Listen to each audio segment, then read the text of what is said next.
Hey everyone, this is Leanne here trying something new. I'm going to take to the YouTube platform to kind of share my experiences and whatever's on my mind.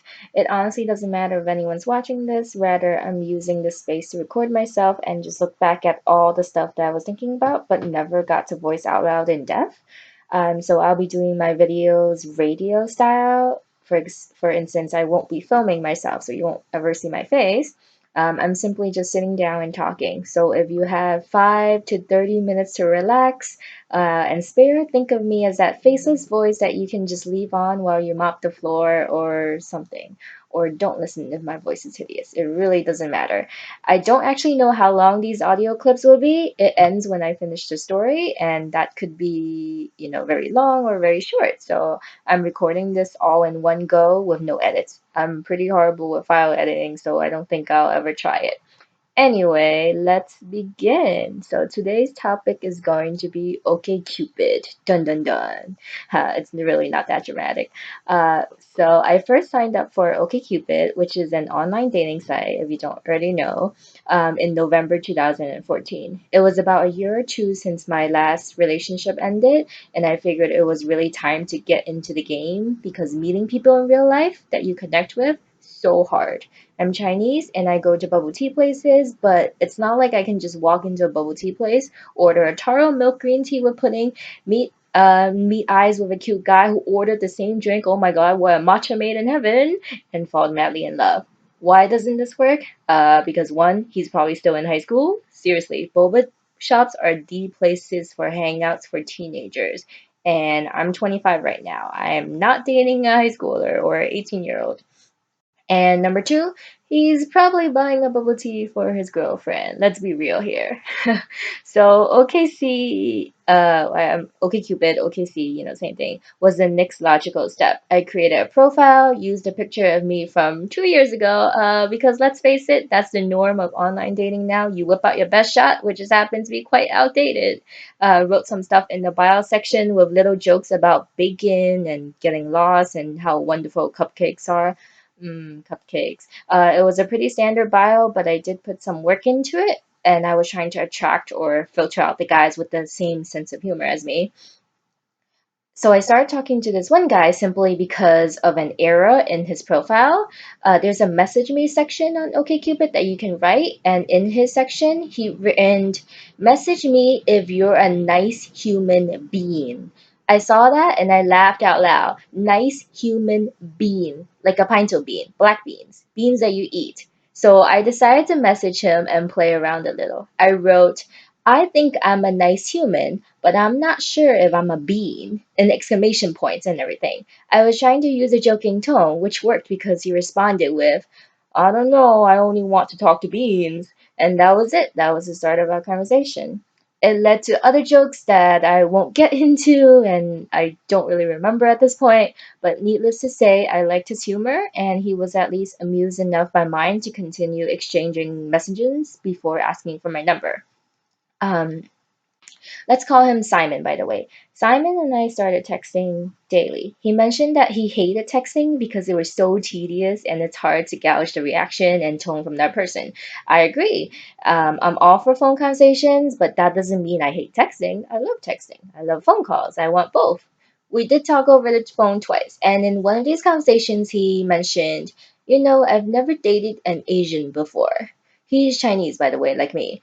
That got me a little off guard because it's not really something I was expecting to hear so fast. I hadn't asked about his past girlfriends and he hadn't asked for mine either. So I was like, well, why not Asians? And his response, I don't know. Asian girls are more passive, I guess. They don't show as much interest. I can't say this was his response word for word because this was 2 years ago, but it was something very similar. I honestly don't remember much of what I replied with. One thing I do remember though, at some point he mentioned that he wanted to come clean about a big secret. I said, sure, whenever you're ready. I guess I should have been more cautious. It was my first time doing the whole online dating thing, and I'm not stupid. I know there are some shady people on here, but the Doesn't everyone have that mentality like, oh, this won't happen to me? So I thought to myself, it's probably not a big secret, not America's most wanted kind of secret anyway. To be completely honest, I didn't really think about this thing that he wanted to come clean about. He just said he wanted to tell me in person. So, okay then. I was curious for sure, but I wasn't about to pester him about it until he was ready. So let's fast forward to a week and a half since we started texting. By this point, we known each other for close to 3 weeks, maybe a month, without having met in person. He asked me to, but I was a little bit busy with work. Well, one Friday night, I got off work a little early, so I texted him asking if he wanted to grab some food. It was very spontaneous. I was in a good mood, so I figured why not. He was a bit hesitant at first, saying that he was going to be at a meeting. But I was still in a good mood, so I just asked how long his meeting was going to be. He said 2 hours, and I'm like, okay, that's fine. I'll just go home and shower and then come back out. He agreed.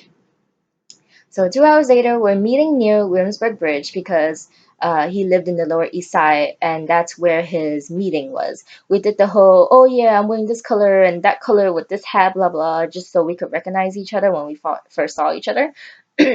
He gave me a hug when we first met, just went for it after the hi, I'm Simon, asked me if I was hungry, where I want to go. We walked around for a bit, but it was a Friday night, so places were pretty packed by this hour. Conversation flowed. It wasn't as awkward as I thought it would be, so I was really relieved. It was off to a good start. After a bit of walking, we finally approached Whole Foods, which opened till quite late and had a lot of spacing, so we settled on that. We ordered at this barbecue kind of vendor. We each paid for our own meal. He didn't offer, I didn't offer. I don't expect guys to pay for my meals. I love that it was clear from the get go. I did ask if he wanted anything to drink since I was getting something as well, so I did end up buying him a minced iced mint green tea, something like that. What I remember from this, he didn't even say thanks. I wasn't expecting him to pay me back since I did ask first, but not even the thanks for the drink, Leanne. That's kind of rough. We seated ourselves at this round table while waiting for the food. We picked up the conversation again and continued to do so even as the food was ready. It was really only when we started to dig into the food that I started feeling a little awkward. He was funny and willing to talk, and I liked that. But he asked so many questions in one go. I barely answered one question and wanted him to ask him the same thing, but then he proceeded to the next question and added his own comments. I like that the conversation was going, but at the same time, I wanted it to go slower so that I could just digest it all. When we slowed down our eating and there was a bit of a lull in the conversation, it was about an hour into the date. He finally said, "It's time to tell you my secret then." Well, it's not really a secret, but something I should tell you so you know what you're getting into this. Hearing this, that's when I started to get worried. Like, Leanne, what are you doing with this normal looking guy? What murderous past is he hiding that he's about to confess to? I wasn't panicking. I was just bracing myself for the worst. And it happened, sort of. Simon told me his story. When he was in high school, he dated a white girl, his words, who was a bit wild and got him into, guess, take a guess, quick guess. Yep, you guessed it, drugs. At first, it wasn't the hard stuff, but by the time he went to college out of state, he dated another girl who was into the harder stuff, psychedelic stuff. It got so bad that he couldn't focus on school. He dropped out and came home. His parents wanted to disown him. Drugs in the Asian community is really frowned upon, especially if you have an older generation of parents who don't even believe in experimenting. It's understandable though because Simon was hooked onto the bad stuff.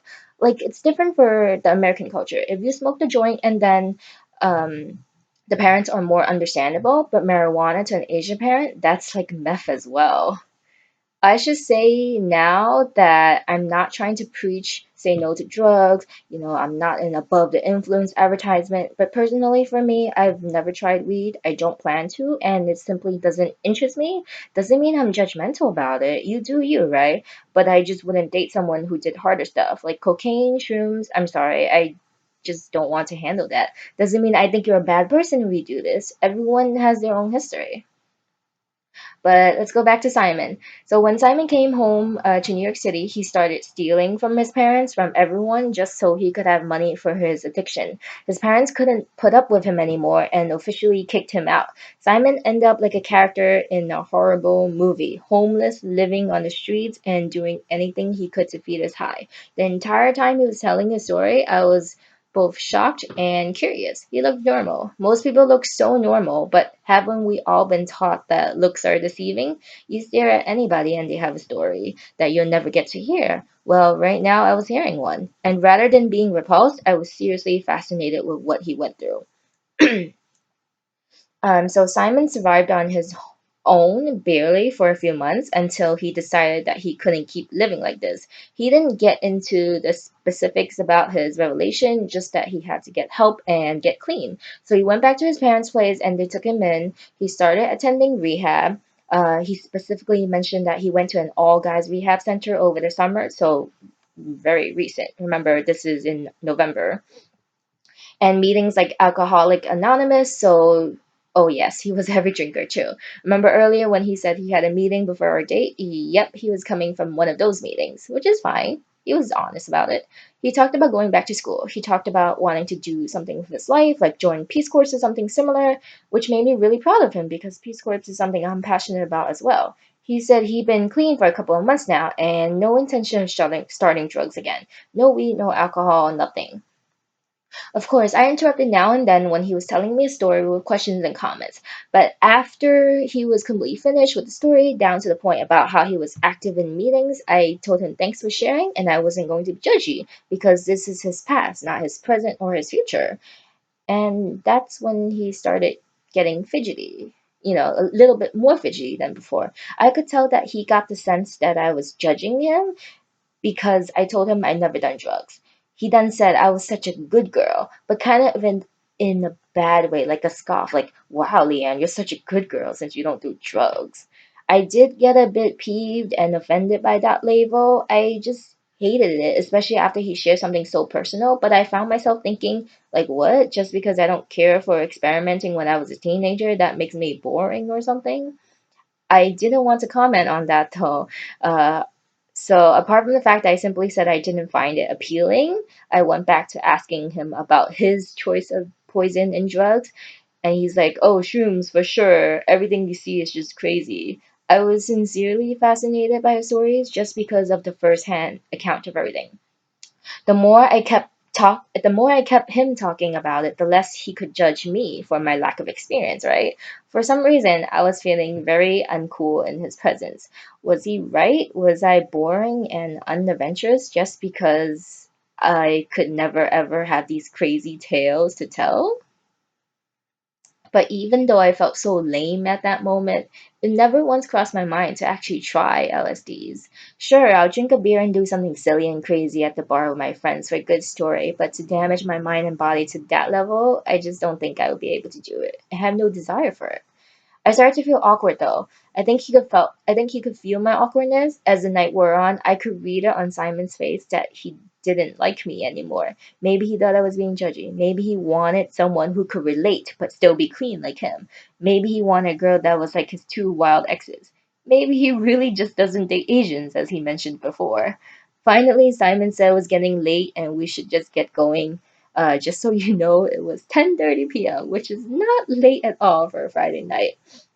But I was more than happy to go, though, feeling that the conversation had kind of gone stale and not fun anymore. We were going the same way, though, so we had another 20-minute walk. During our walk, we commented about the weather, like, wow, it's so chilly now.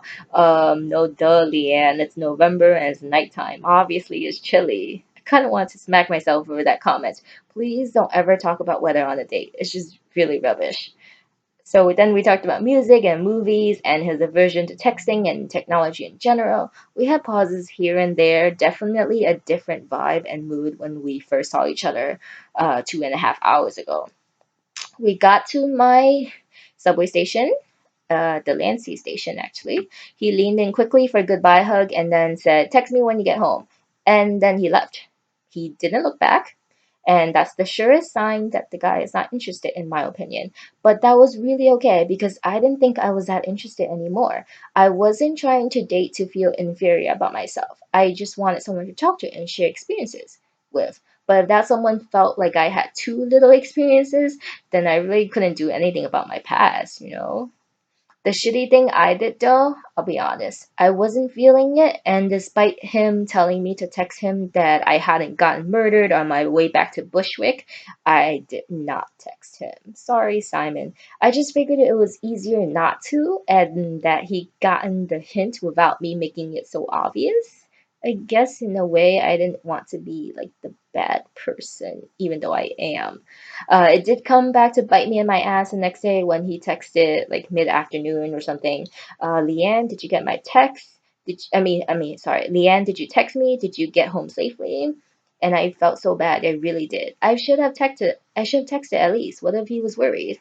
But I think people just kind of like to forsake responsibility and take the easy way out, which I did. And to continue to cover my ass, I said, sorry, I did text you. I got home safe. I think the text didn't go through. Wow, right? And guess what? It was Simon's turn not to respond. I had it coming, of course. I wasn't worried about his safety. I just knew he chose not to respond. I didn't dwell on it. And we haven't talked since that date. He's probably not even in my contact list anymore. And that's it, people. The first date I ever had on OkCupid.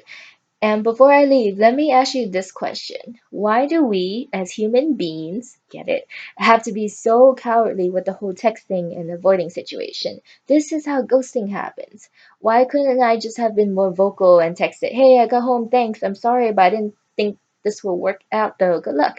At the same time, why couldn't he, after my text, have said, cool, it's okay, anyway, I don't think we're a good match, but thanks for the drink and good luck? I did learn from the experience though. After this, I made more of a point to say I wasn't interested after a day, or if we were simply exchanging messages back and forth on OKC and I wasn't feeling it. Why? Because I hate to be on the receiving end of disconnected convo or lack of response. This is another story, but I did get ghosted on OKC, so trust me, I do know now. All right, that's it.